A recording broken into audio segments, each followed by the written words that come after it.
Good afternoon student. कल हमने 10th class में लिया था सत्ता की साझेदारी और उसके अंदर अपन ने बहुत सारी डिटेल बताई थी। उस लेसन को आगे कंटिन्यू करेंगे और उसके आगे की जानकारी हम लेंगे। तो कल जो हमारा लेसन था वो था सत्ता की साझेदारी।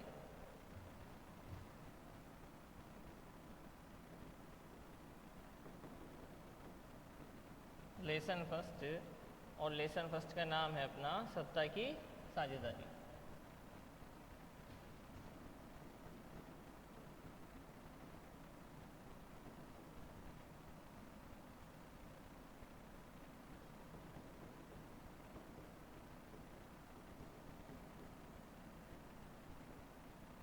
कल इस लेसन की अपन ने बहुत सारी जानकारी ले ली थी कि सत्ता की साझेदारी क्या होती है और बेल्जियम और श्रीलंका के अंदर क्या जातीय बनावट थी। कल इस लेसन के बारे में अपन ने पढ़ा था। इस लेसन के आगे क्या डिटेल है, क्या आगे जानकारी है, उसको मैं अभी आपको बताने वाला हूँ। तो अपना जो आज का टॉपिक है वो है सत्ता की साझेदारी के रूप।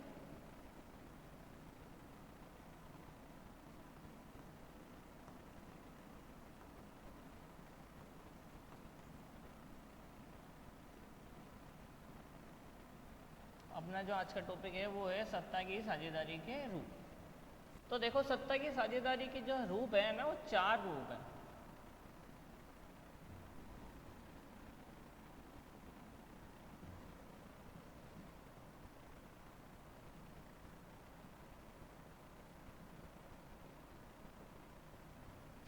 सत्ता की साझेदारी के 4 रूप है। इसका जो फर्स्ट रूप है सत्ता का क्षैतिज वितरण। सत्ता का क्षैतिज वितरण फर्स्ट रूप है इसका। हॉरिजॉन्टल डिस्ट्रीब्यूशन, ठीक है, सत्ता का क्षैतिज वितरण। जो इसका सेकंड पार्ट है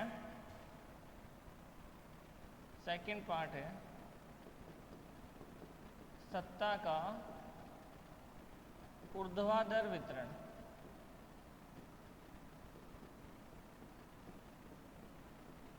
सत्ता का ऊर्ध्वाधर वितरण।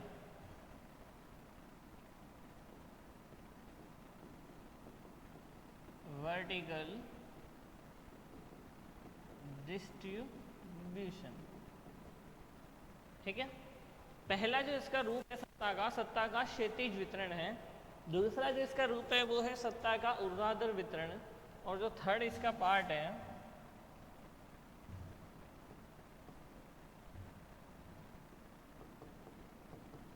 सत्ता का बंटवारा सामाजिक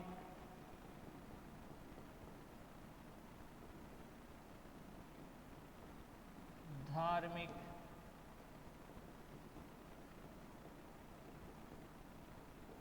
सामुदायिक समूहों में।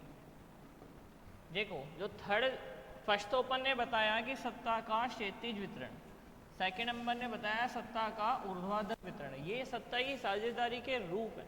थर्ड जो है कि सत्ता का बंटवारा सामाजिक धार्मिक और सामुदायिक समूहों के अंदर हो सकता है। फोर्थ जो इसका पार्ट हम लेंगे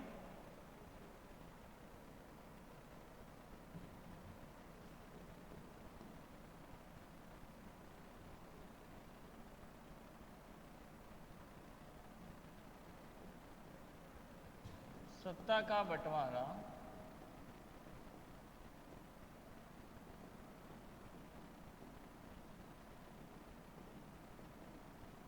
दबाव समूहों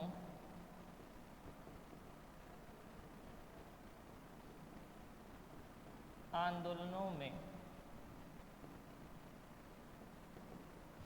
तो ये आपके सामने सत्ता की साझेदारी के 4 रूप बताए हैं। फिर इनका थोड़ा सा हम डिटेल लिखेंगे। बाकी ये 4 रूप ये हैं कि सत्ता की साझेदारी का क्षैतिज वितरण, सत्ता की साझेदारी का एक रूप है ऊर्ध्वाधर वितरण, थर्ड जो इसका रूप है, सत्ता का बंटवारा सामाजिक, धार्मिक और सामुदायिक समूहों के अंदर। और फोर्थ जो इसका स्वरूप है वो है सत्ता का बंटवारा दबाव समूहों और आंदोलनों में।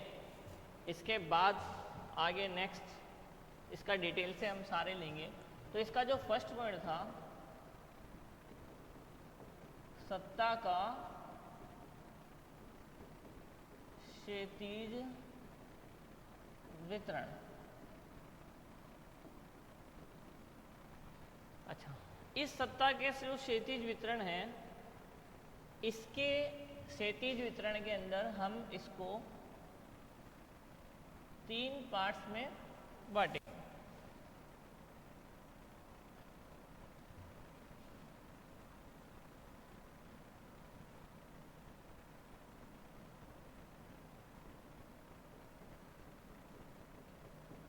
कार्यपालिका,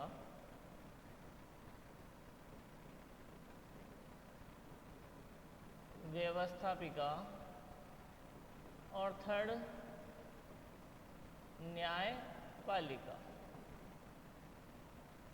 इसका मतलब ये है कि जो सत्ता का क्षैतिज वितरण होगा वो इन तीनों के मध्य होगा। सत्ता का जो क्षैतिज वितरण होगा, आप देखते होंगे हमारे देश के अंदर व्यवस्थापिका का अलग कार्य होता है, न्यायपालिका का अलग कार्य होता है, साथ में व्यवस्थापिका और कार्यपालिका, न्यायपालिका तीनों अपने अपने क्षेत्रों में अलग अलग कार्य करती है और सभी के पास कोई न कोई शक्ति है, कोई न कोई पावर है, सभी के पास अलग अलग पावर शेयर किया गया है। ठीक है, तो ये हो गया सत्ता का क्षैतिज वितरण, यानी इसमें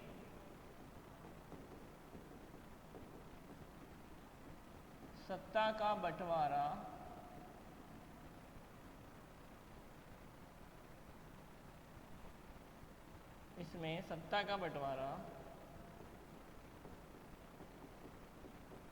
कार्यपालिका,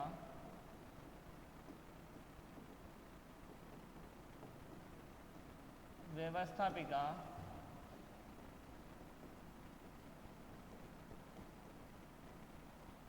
न्यायपालिका के बीच होता है। किन किन के बीच होता है इसमें सत्ता का बंटवारा?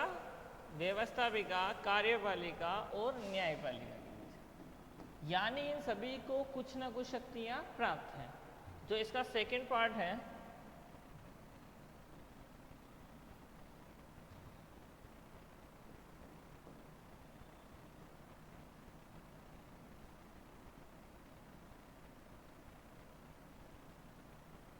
सत्ता का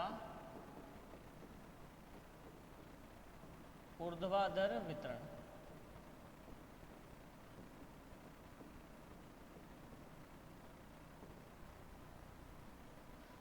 इसमें देखो सत्ता का जो बंटवारा होगा वो 2 जगह होगा, राज्य सरकार और सेकंड केंद्र सरकार।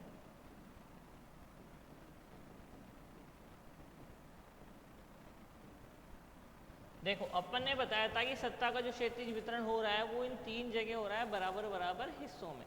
कार्यपालिका अपना कार्य करेगी, व्यवस्थापिका अपना कार्य करेगी और न्यायपालिका अपना काम करेगी। सत्ता का जो ऊर्ध्वाधर वितरण है उसमें भी क्या होगा, इसके अंदर सत्ता का बंटवारा होने वाला है राज्य सरकार के रूप में, एक होने वाला है केंद्र सरकार के रूप में। यानी इसको हम ऐसे लिखेंगे,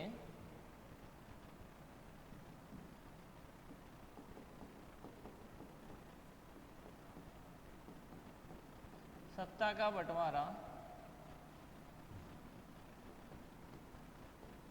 राज्य सरकार व केंद्र सरकार के मध्य होगा। क्या लिखा अपन ने यहाँ पर कि सत्ता का बंटवारा राज्य सरकार और केंद्र सरकार के मध्य होगा। तो ये सत्ता की साझेदारी के 2 रूप हैं, आगे हम देखते हैं। तीसरा जो हमने इसका रूप लिखा था, तीसरा जो हमने इसका रूप लिखा है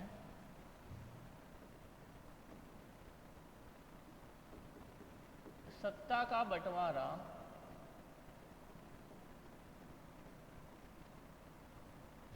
विभिन्न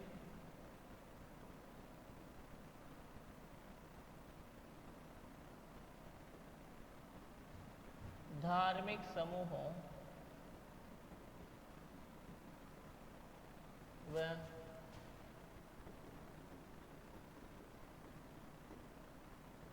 सामाजिक समूहों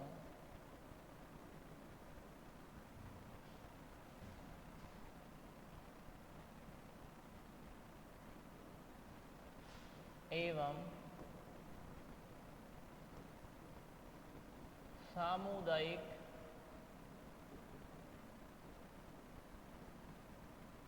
समूहों के मध्य होगा। अच्छा, अपन ने थर्ड इसका रूप क्या लिखा है कि सत्ता का बंटवारा विभिन्न सामाजिक समूहों, धार्मिक समूहों और सामुदायिक समूहों के बीच होगा। तो ये बहुत इंपॉर्टेंट सवाल है। अगर आपके क्वेश्चन ये 10th क्लास में आता है तो बहुत इजी तरीके से आपको ये बताया गया है कि सत्ता की साझेदारी के कितने रूप हैं। पहले अपन ने उसको मॉडिफाई किया 4 पार्ट्स के अंदर, फिर उसको अपन ने लिखा बाद में डिटेल के रूप में। तो फोर्थ जो इसका पार्ट है,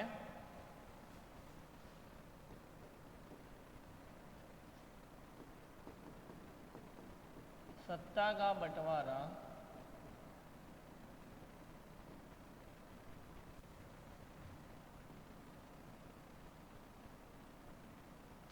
बंटवारा दबाव समूहों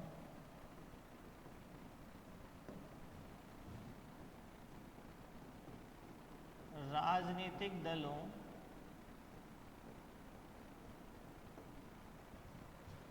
एवं सत्ता का बंटवारा दबाव समूहों, राजनीतिक समूहों एवं आंदोलनों के मध्य होगा। अच्छा, फोर्थ जो इसका अपन ने पार्ट्स लिखा है कि सत्ता का बंटवारा किन किन के मध्य हो रहा है। सत्ता का बंटवारा हो रहा है दबाव समूहों के मध्य, राजनीतिक दलों के मध्य और आंदोलन के मध्य। देखो, दबाव समूह का अपने एक अलग कार्य होता है जो सरकार पे दबाव डालती है कि आपको ये काम करना है, कि आपने जो काम किया है वो गलत किया है। यानी दबाव समूह गवर्नमेंट को या जो भी सत्ता में पार्टी है उनके ऊपर दबाव डालने का काम करती है। और राजनीतिक दलों का तो आपको काम पता ही है कि राजनीतिक दलों को अपन पॉलिटिकल पार्टीज कहते हैं, जिनके अपने अपने अलग कार्य होते हैं। जो सत्ता में होती है पार्टी वो अपना अलग कार्य करती है, जो सत्ता में नहीं होती वो विपक्षी दल के रूप में बैठती है और वो उनकी कमियां करती है जो सत्ता में होती है। तो ये सत्ता की साझेदारी के 4 रूप हैं। नेक्स्ट जो अपन टॉपिक लेने वाले हैं, सत्ता की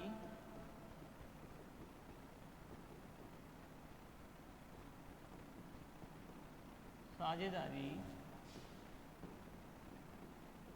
क्यों जरूरी है। सत्ता की साझेदारी क्यों जरूरी है।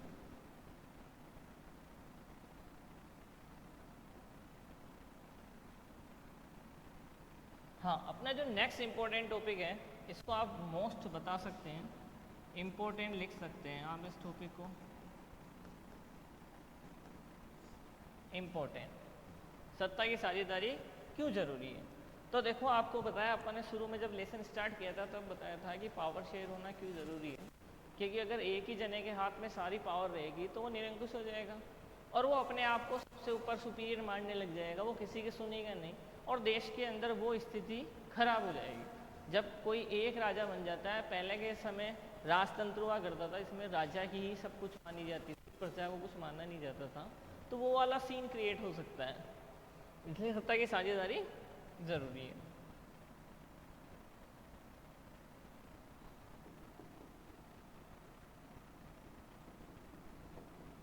सत्ता की साझेदारी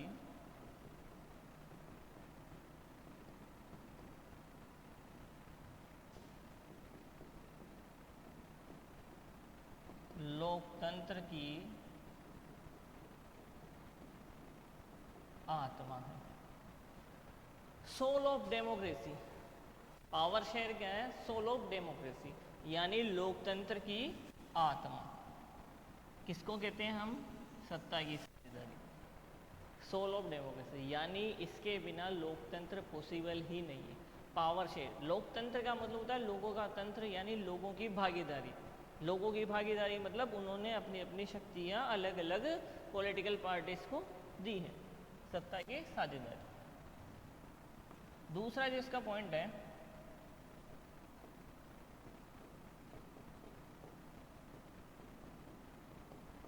एक लोकतांत्रिक देश के लिए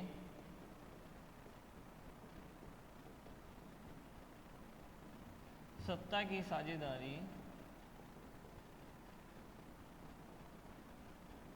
जरूरी है। एक लोकतांत्रिक देश के लिए सत्ता की साझेदारी जरूरी है। Second point. नेक्स्ट पॉइंट हम इसका थर्ड देखते हैं।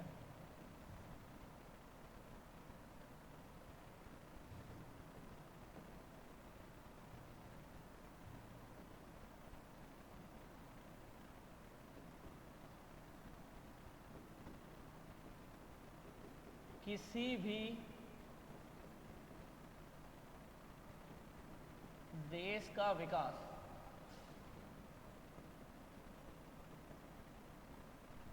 उनकी जनता पर निर्भर करता है।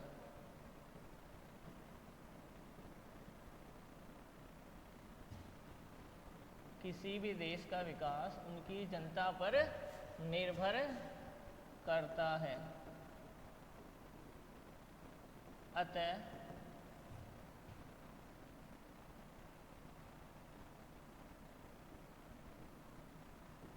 देश की जनता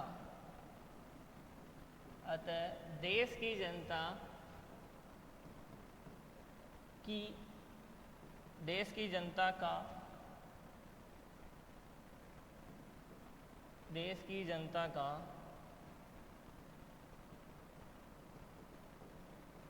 सत्ता में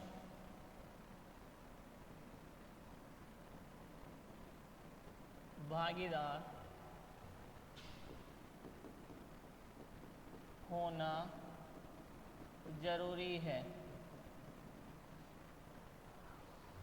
देश की जनता का सत्ता में भागीदार होना जरूरी है। तो फोर्थ पॉइंट अपन ने लिखा, किसी भी देश का विकास उनकी जनता पर निर्भर करता है, अतः देश की जनता का सत्ता में भागीदार होना जरूरी है। देखो आज के समय सत्ता की साझेदारी सबसे इम्पोर्टेंट है, क्योंकि आज हम घर में भी देखते हैं, घर में अगर अपने परिवार वाले कोई चीज़ लाते हैं खाने की, वो अगर एक ही जने को अपन दे दें तो वो क्या होगा, जो दूसरा बच्चा होगा घर में, तो उन दोनों के बीच लड़ाई होगी इस चीज़ को लेने के लिए। यानी आपने सारी चीज़ एक ही बच्चे को दे दी, दूसरे बच्चे को नहीं दी, तो वो आपस में उस चीज़ को लेकर लड़ाई करेंगे। वहीं अगर आपने दोनों को बराबर बराबर वो चीज़ बांट दी तो वो दोनों अपना अपना खाकर राजी रहेंगे। तो वैसा ही यहाँ पर भी है, अगर आपने शक्तियों को बांटा नहीं, एक ही जने को खाने के लिए दे दिया, तो अदर जो पॉलिटिकल पार्टीज होंगे या लीडर्स होंगे वो आपस में लड़ेंगे। उस चीज़ से छुटकारा पाने के लिए सत्ता की साझेदारी होना बेहद जरूरी है।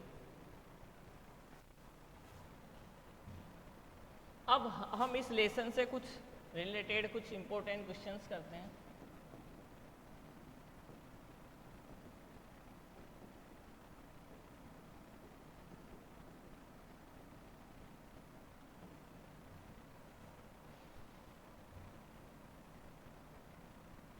फर्स्ट जो इसका मैं क्वेश्चन लेने वाला हूँ,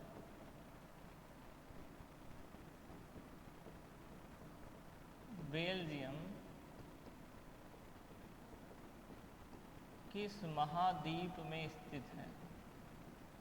बेल्जियम किस महाद्वीप में स्थित है? अब ये तो देखो ऐसा क्वेश्चन हो गया कि ये सबको आना चाहिए। सबसे इजी सवाल कह सकता हूँ मैं इसको।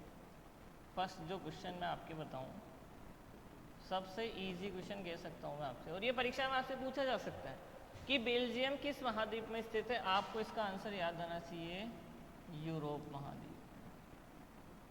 किस महाद्वीप में बेल्जियम? यूरोप महाद्वीप में। अच्छा, मैंने आपको ये भी लिखाया था कि श्रीलंका किस महाद्वीप में, तो श्रीलंका है आपका एशिया महाद्वीप। वो क्वेश्चन भी मैं आपके यहाँ मेंशन कर देता हूँ। श्रीलंका किस महाद्वीप में स्थित है?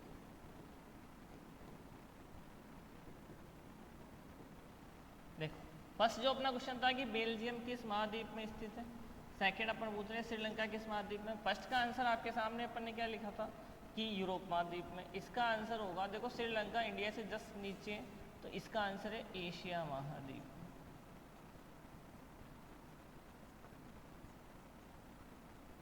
एशिया महाद्वीप, ठीक है। आगे और देखते हैं अपन।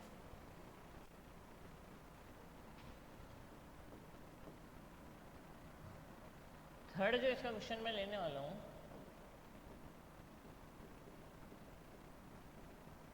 बेल्जियम की राजधानी कौन सी है? बेल्जियम की राजधानी को, बहुत सारे बच्चों को तो इसका नाम लेना ही नहीं आता अभी तक कि बेल्जियम की राजधानी का क्या नाम है। उनको लिखना आता है, उसको बोलना नहीं आता। कई बार लिखना बोलना आता है, लिखना नहीं आता। थोड़ा सा इसका हार्ड नाम है, ऐसे इसका नाम है ब्रुसेल्स। कई बच्चों को उसको लिखना नहीं आता, पढ़ना भी नहीं आता, पर इसकी राजधानी बहुत इजी है, ब्रुसेल्स। फोर्थ क्वेश्चन कि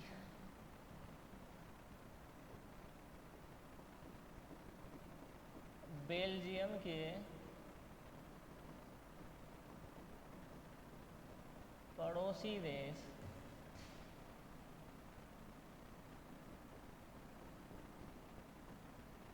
बेल्जियम के पड़ोसी देश कौन से हैं?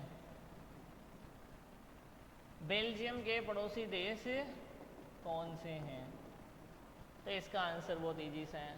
बेल्जियम के पड़ोसी देश हैं फ्रांस, जर्मनी,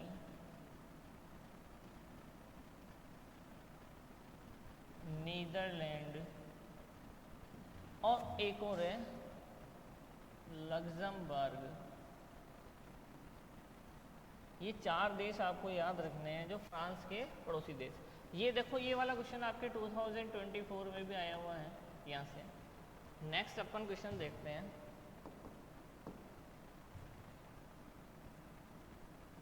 श्रीलंका एक स्वतंत्र राष्ट्र कब बना? श्रीलंका एक स्वतंत्र राष्ट्र कब बना? ये मैंने आपको कल बताया था कि भारत इंडिपेंडेंट हुआ 1947 को, श्रीलंका उससे एक साल आगे यानी 1948 को।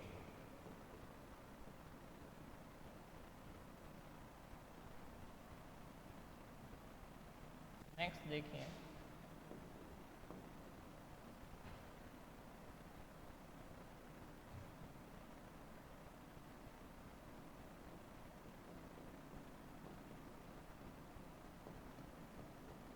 श्रीलंका में गृह युद्ध कब समाप्त हुआ?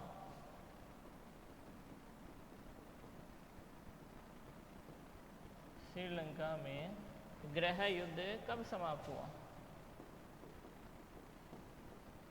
इसका उत्तर है 2009 में।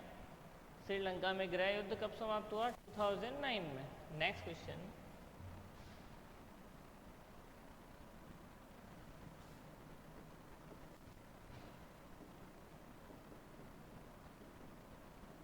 श्रीलंका में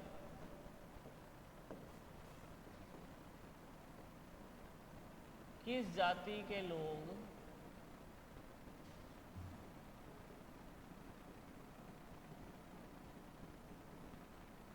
श्रीलंका श्रीलंका में किस जाति के लोग सर्वाधिक हैं? तो श्रीलंका में देखिए सबसे ज़्यादा जो जाति के लोग हैं वो है सिन्हली जाति के। किस जाति के हैं सबसे ज़्यादा लोग? सिन्हली जाति के। और वहाँ सिन्हली भाषा ही सबसे ज़्यादा बोली जाती है।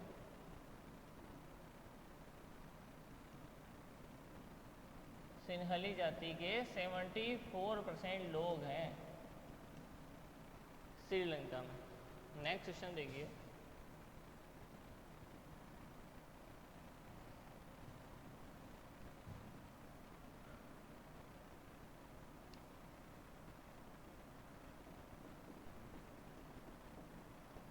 बेल्जियम में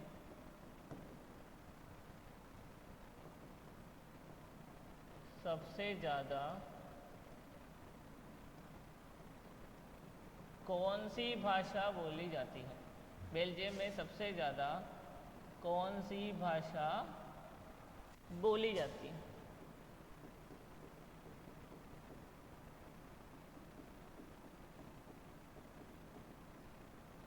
तो इसका आंसर है, बेल्जियम में जो सबसे ज़्यादा भाषा बोली जाती है वो 59% लोग वहाँ डच भाषा बोलते हैं। ये कल अपन ने बताया था कि 59% लोग डच बोलते हैं, 40% लोग फ्रेंच बोलते हैं और 1% लोग जर्मन बोलते हैं। ये श्रीलंका का अपन ने कल बताया था, जर्मन और फ्रेंच लैंग्वेज। तो आपसे क्वेश्चन पूछा जा सकता है कि बेल्जियम में सबसे ज़्यादा कौन सी भाषा बोली जाती है? वो बोली जाती है डच। कितने % बोली जाती है? 59% डच बोली जाती है, 40% फ्रेंच और 1% जर्मन लैंग्वेज का प्रयोग किया जाता है। नेक्स्ट क्वेश्चन देखिए,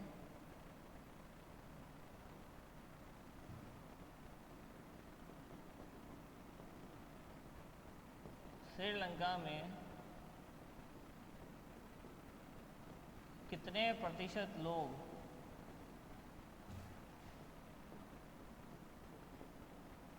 भारतीय तमिल हैं?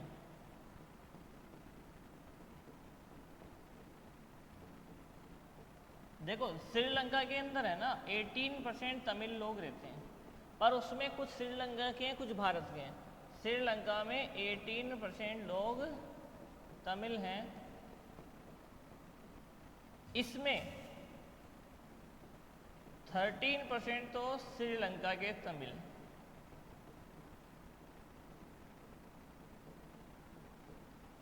प्लस 5% भारतीय तमिल है। तो इसका आंसर क्या हो गया आपके सामने? 5% भारतीय तमिल है। इसमें पूछा जा रहा है सिर्फ भारतीय तमिल कितने हैं। आपसे सिर्फ पूछे हैं कि भारतीय तमिल कितने, तो 5%, और अगर आपसे पूछे श्रीलंका में कितने % लोग तमिल हैं, तो आपके सामने उसका आंसर आएगा 18%। तो इसके आगे का हम पार्ट कल देखेंगे। Thank you.